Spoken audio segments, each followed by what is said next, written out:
આખા દેશની અંદર એક મુવમેન્ટ બની ચૂકી છે.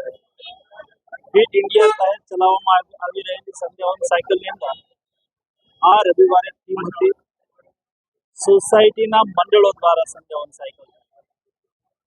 ગઈકાલ સુધી ફિટ ઇન્ડિયા પ્લેટફોર્મ પર 6,000થી વધારે સ્થાનો પર દેશમાં વિવિધ સોસાયટીના મંડળો દ્વારા સંધ્યાવન સાયકલનું આયોજન કરવામાં આવ્યું છે. આટલી મોટી સંખ્યાની અંદર લોકો સાયકલ સાથે જોડાઈ રહ્યા છે.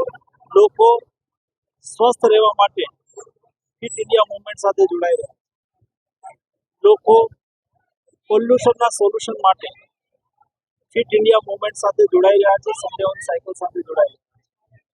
દેશની જનતા સ્વસ્થ રહેવા માટે ફિટ ઇન ઇન્ડિયા મુવમેન્ટ યાની કે સંધ્યાવન સાયકલ સાથે જોડાઈ રહ્યા છે.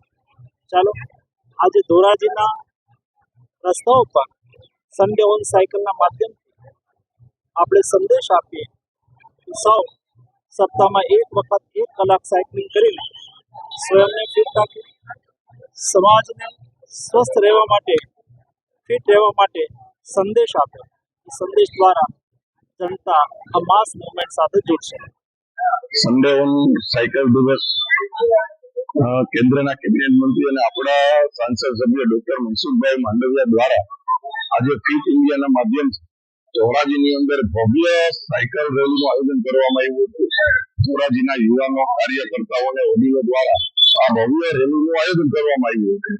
મોદી સાહેબનું સપનું છે કે ફિટ ઇન્ડિયા, એના માધ્યમથી આજે ડોક્ટર મનસુખભાઈ માંડવિયા, જો કે મંત્રી શ્રી પોતે જ ફિટ ઇન્ડિયાનું એક ઉદાહરણ છે, પોતે એટલું ફિટનેસ જાળવે છે અને એમના માધ્યમથી આવી દરેક રવિવારે સાયકલ યાત્રા થાય અને લાખો લોકોએ આવો સંકલ્પ લીધો છે કે અમે પણ સાયકલ ચલાવશું.